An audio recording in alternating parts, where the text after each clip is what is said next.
Alright guys, as you can see I'm back up on the roof. A little bit of wind picking up, so apologies on that.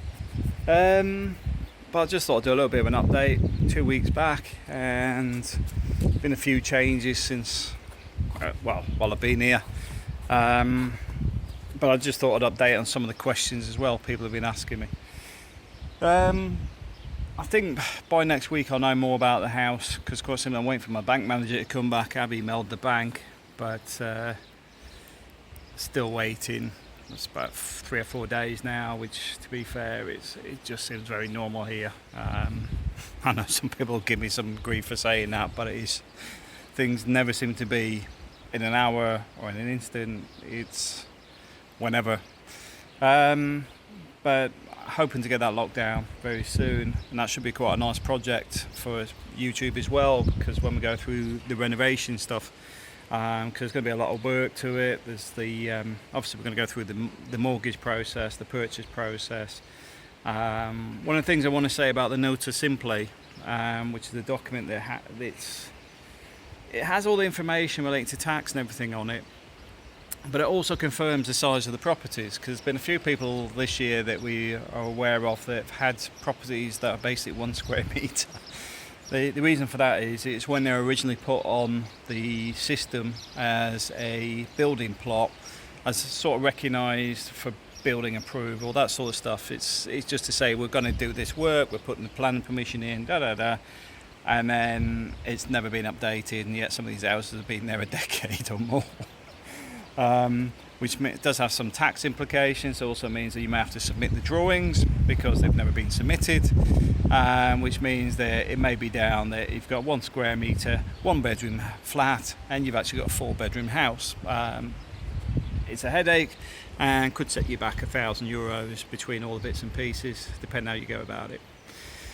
So that was the first thing. So always check the Nota Simple when you're doing a property purchase. There's a lot of illegal construction goes on in Spain as well. So for example, the place we had in Torrevieja before was a 1-bedroom flat. Yeah, it was actually a 4-bedroom house, because they'd constructed on top and extended wherever they could, and basically it's really poor construction, single block, but it basically didn't match the tax implications or anything else, but we're only renting that one, so not a real issue. The new one will be a bit more complex, because we need to make sure the documents are right, but also I want to do an extension on the roof, and do some other bits and pieces which may have some implications. For example, where the terracotta roofs are on these, I want to take that and sort of take the glass up and across with a curved roof, to bring a lot more light into the property. So we'll cross that bridge when we come to it. Some people have been asking where to get building materials. Brico is the one. I think it's called Bricolage, but Brico is what's known as commonly. There's one near just before you get to Carrefour and cross the overpass over the as you go over the overpass, you got Carrefour, Habaneras that side, but on this side you'll see it's a big sign. It's a builder's merchant in there. They pretty much have everything in there. The other ones I use is Leroy Merlin, which is a bit more like bigger than a home base, a bit more variety, a lot more products. You got front doors, all sorts in there. Then there's a smaller version of Leroy Merlin which is called Aki. Leroy Merlin you'll find over at Lazinia Boulevard. Aki you'll find at Habaneras, which has things like showers, kitchen fixtures and fittings, all those sort of things, but doesn't carry the same sort of level of hardware as Leroy Merlin. So that's the main ones I use myself. For tools, I bring them in either from the UK direct, because you can actually find a man in a van and bring them across, or you can go to screwfix.eu, and personally I use those. In fact, it's less hassle. I'm not getting into tools and stuff, because some people, oh well, I went here, I went that. I've used the same places pretty much since before Screwfix was well, I remember Screwfix when it was first doing deliveries, because I used to order stuff by the pallet load. So I've used them pretty much all my construction life in the UK. I always found they were hassle-free. Used to get deliveries at 10 o'clock every day, and they were consistent. So, and I've ordered Screwfix stuff here, not had any problems. So there is Screwfix available. Screwfix EU, not Screwfix Co UK. I think it's €50 and above is free delivery. So a little bit of information for you for today. So that's what I'm looking at the moment. I'm very focused on the. I'm looking down at the house. Because I want to get that locked in, so that we can have our first Spanish owned property before Christmas, renovated and starting to head in the direction we want it. I do get the feeling if I like that one, I'll probably buy another one or two in the same row over the next few years.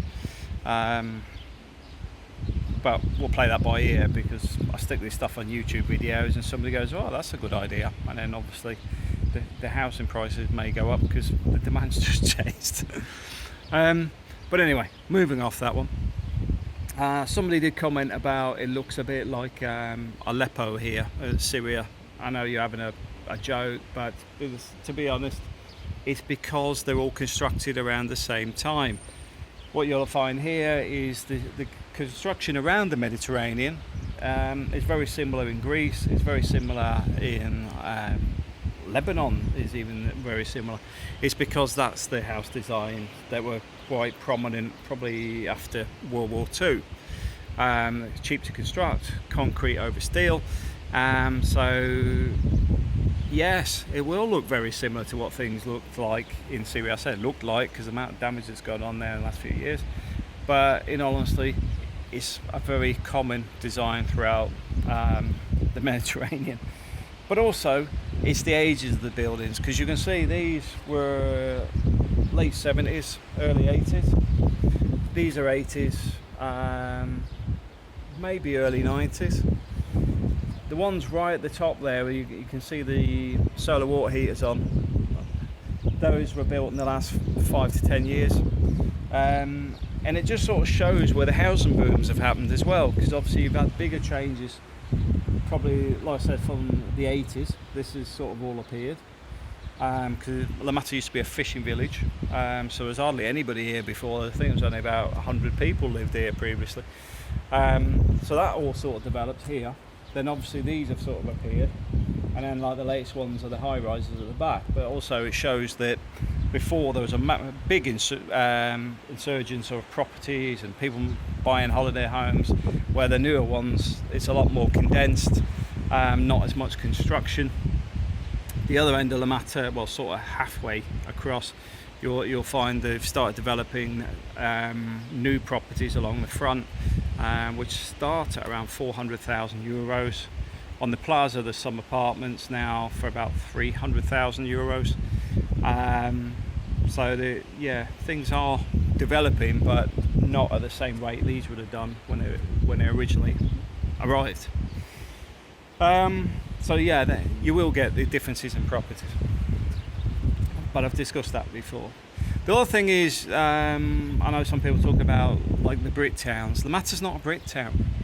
Now, I think some people get confused, they come here on holiday or whatever, or the fact that way over in the distance where you've got the big high rises over in the back there, that goes over the hill and heads into Torrevieja. That bit heading into Torrevieja is still counted as La Mata.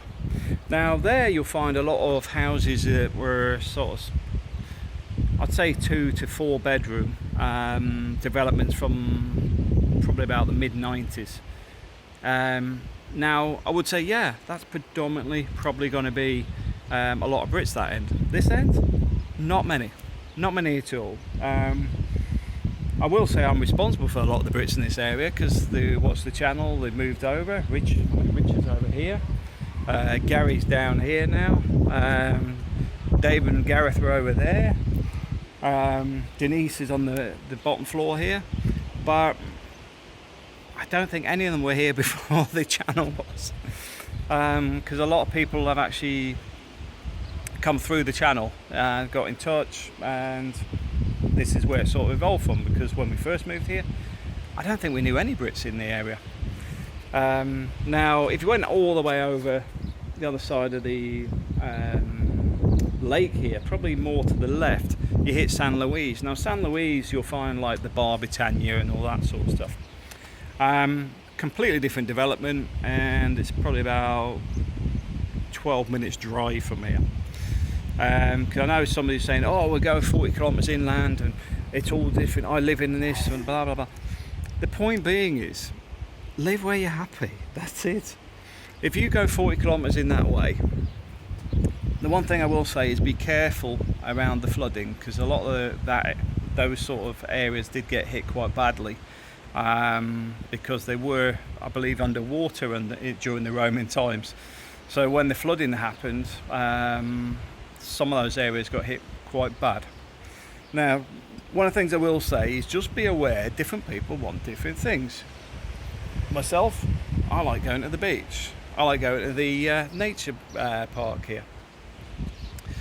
I'm not too interested in moving 40 kilometres in a Spanish village.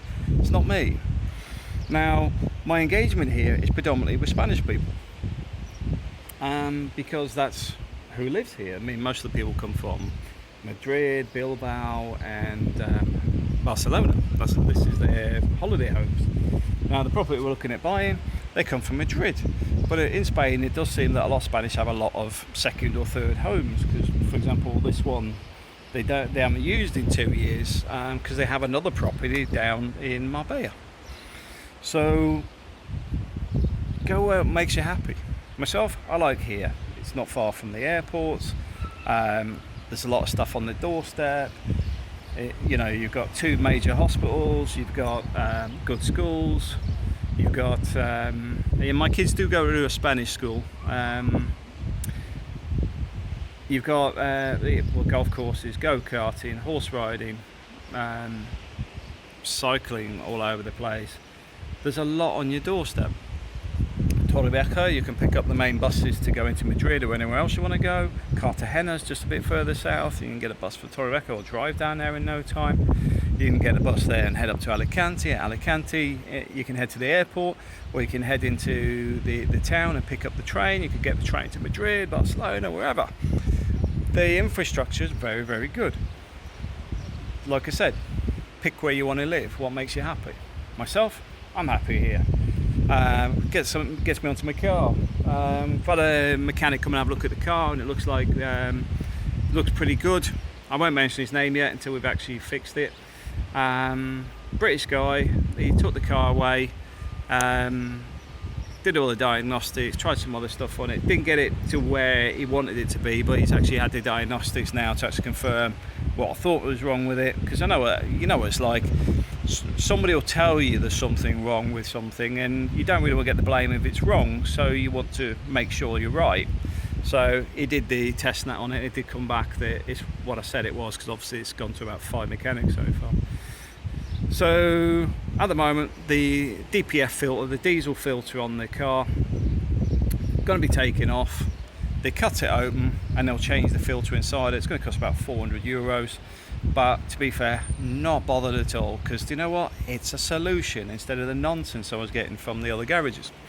So wait until I go back to work, then the car will be off to get that done.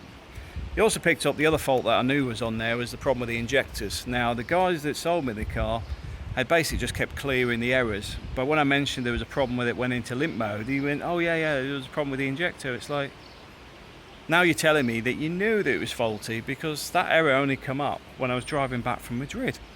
So not impressed, but you've got to move on. So what he's doing is the car, we'll get next 2-3 weeks, car will be going in, sending the piece in the exhaust off to get done, new diesel filter in there. It's going to degrease and steam clean the engine, have a look where this fault is, which is we already think it's on the injectors, an injector fault showing on the diagnostics on it.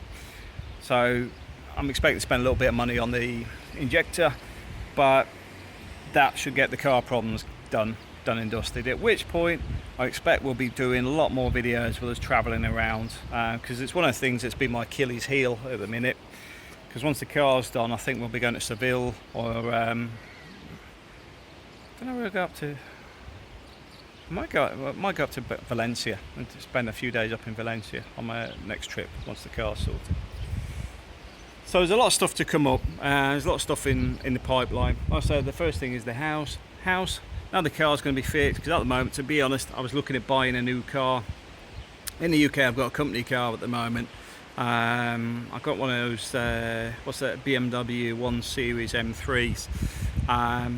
Nice little car, but to be honest, I begrudge paying the excess tax that I pay on company vehicles.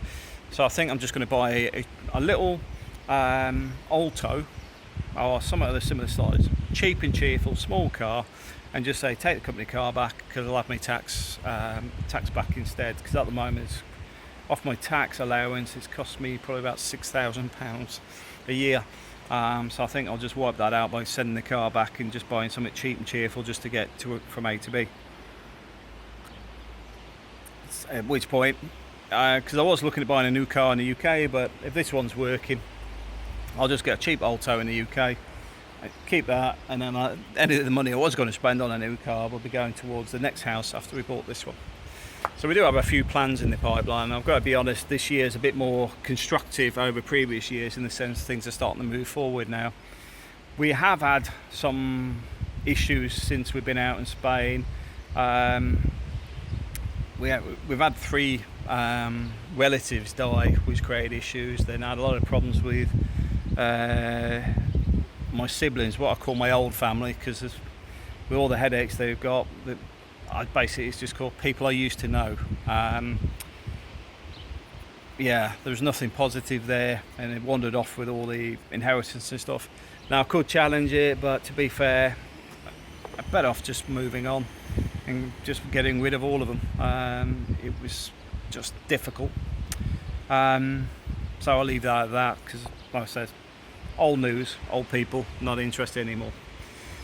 Which gets us on to something that I believe was originally Denise's idea, which is the IDC. We're starting this IDC society. I'm going to print some t-shirts off for this as well if anybody wants one. It's called the IDC Society, which is I Don't Care. It sort of evolved out of political conversations and stuff where there's no outcome from it. You know, in the sense of, you're here, you've got the sun, you've got the beach, you've got all that, you know, you're happy. But then people are whinging about Brexit, whinging about this, but there's no outcome from it. It's not like people are going to go, right, let's petition, let's get all our letters together, let's do something about it. It's often just people complaining. So we sort of say, look, IDC is basically, look, I don't care. You know, there is no output on this. You're not actually going to do something about it. There's no point everybody being dragged down because you're unhappy, but you're not actually going to do something about it. So we're just sort of saying, look, I don't care. It doesn't mean in a negative way. It's basically just turning around and say, look, unless you're going to do something, don't want to know. You know, not interested. And it's because, quite simply, too many people get roped into Daily Mail, media, and all that sort of stuff, and say, have you seen? No, and I don't want to. It's like the COVID stuff. It's constantly driven. Yeah, got to be fed, spoon-fed media.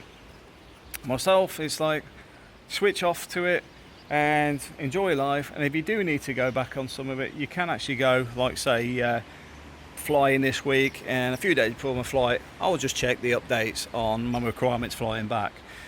I don't need a constant feeding of false media. I mean, I'll say it's false because it's just undecisive. There's no conclusions, there's no outcomes, there's no driven thought forward. It's all like the media are waiting to produce something negative on Boris, the same as they do with Trump.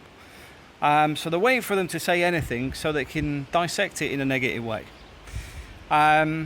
Myself is like, well, for me that's not news. News is supposed to be unbiased, it's supposed to be taken from multiple perspectives, all that sort of stuff. And we seem to be losing that, or have lost it in many cases. So this is where IDC comes in and basically say, look, I understand you know, this frustrates you, whatever, but I'm here enjoying the sun, enjoying the world. Don't want to know. You know, unless you're going to do something and say, Matt, you know, I'm going to run for Prime Minister for next election. Now, okay, yeah, I'm interested in that. But beyond that, whining about Boris or whatever, don't want to know. Because everybody has their issues with different things going on at the moment, but it's more a case of let's inject some positivity unless we're actually going to do something about it, let's not worry about it. Which gets onto the TIE cards, where I see some of this stuff where people are sort of having a whine, or if people change their cards over to the new cards, because obviously the UK's the residency cards over to the TIE.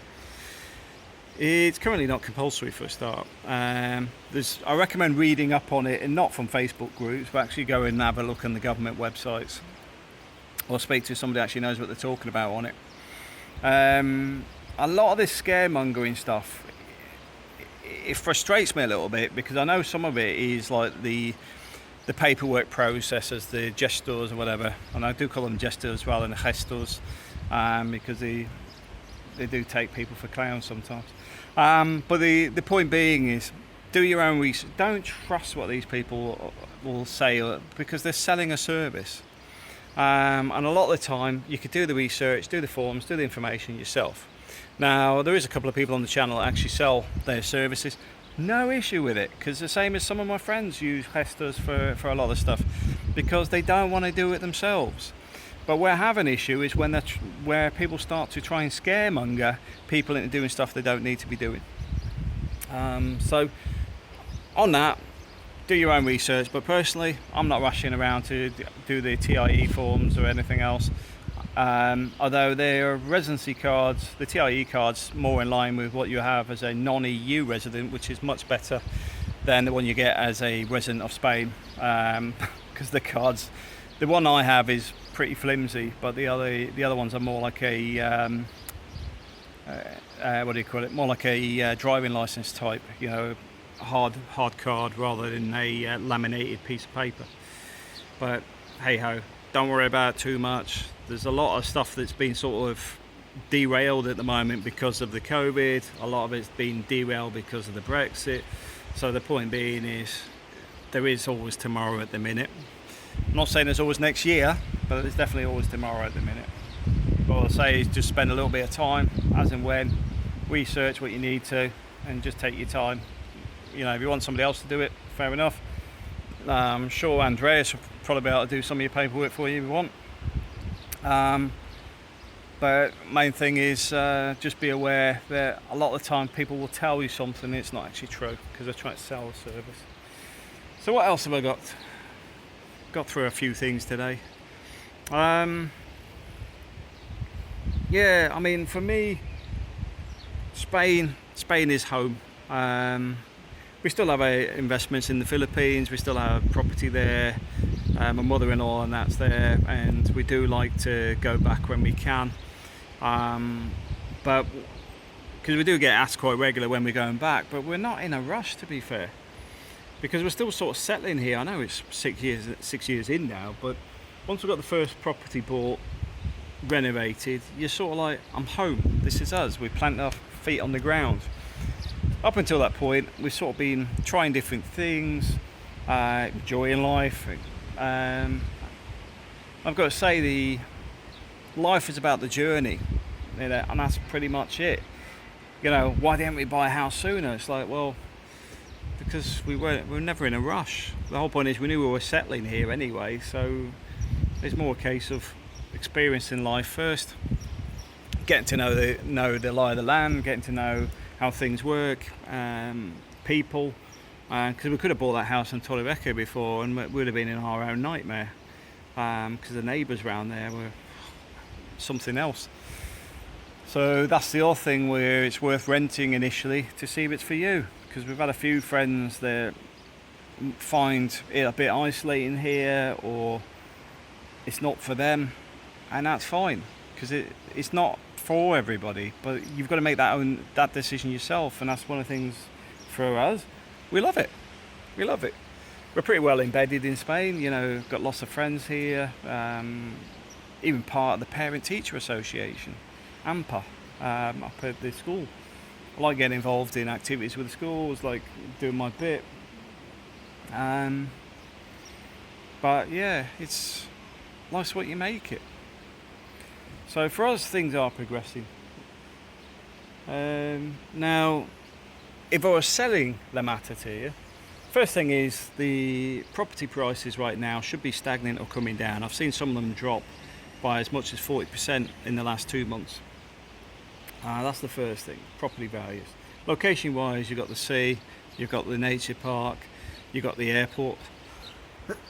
Oh, excuse me. Got the airport, bus service, which pretty much can get you through Spain, most of it. Same with the train service from Alicante, and they're extending the Alicante train service down to Torrevieja at some point. When that happens, I'll let you know, because that's been ongoing for years.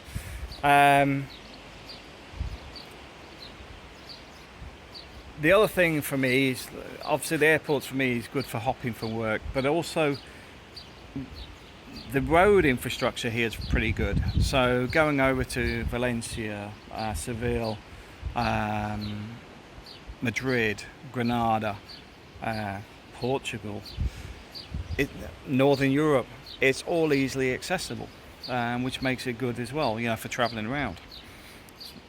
So that's another selling point here. Downsides, there ain't many. Mainly it's the bureaucracy of paperwork, but you get that anywhere on the planet.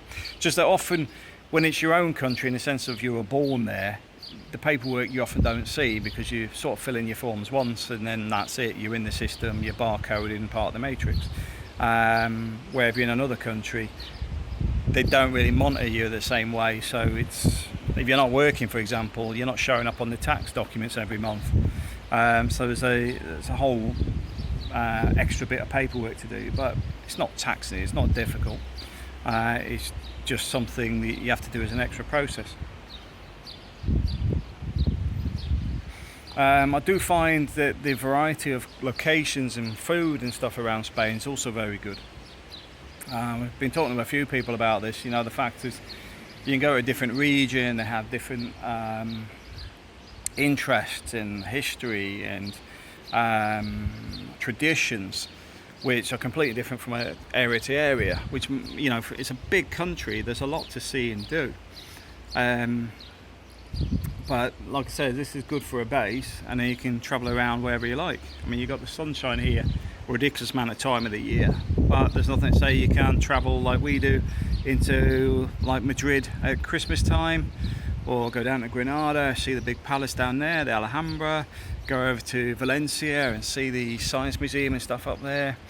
Go to Barcelona, it's got some fantastic food in the what's the fountain up there? Is it it's not the rainbow fountain, there's a big fountain that you've got to see there, although be aware it does get full of these people called tourists. And then you've got a lot of art and stuff around, so I find that Spain's got a lot to offer. And I know a lot of people go down the flamenco dancing route and other bits and pieces, the paella, but a lot of this stuff is regional. There's a lot more to see, and one of the things I do recommend is, if you do settle here, spend a bit of time travelling around. Just like get on the train, get on the bus, book yourself into a hotel in Madrid, spend 3 days in Madrid one time, come back, another 3 days later. Doesn't need to be that week, but the next time is take another trip up to another city and just pop around and experience different things. There's a place, I think it's called Dave's Coaches or David's Coaches.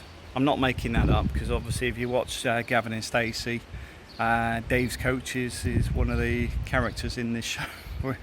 But they have a lot of little trips and stuff around, so it's worth looking them up as well. But it has a lot to offer. Family life, fantastic. I mean, we're talking to my son today because we're going to get booked in for some Taekwondo lessons. Also, there's a lot of investment in sports. Torrevieja's the city of sport, that's what they promote themselves on. But it's like a friend of mine, his son does kickboxing and he gets some sponsorship through the government, etc. They're very, very well invested in sports.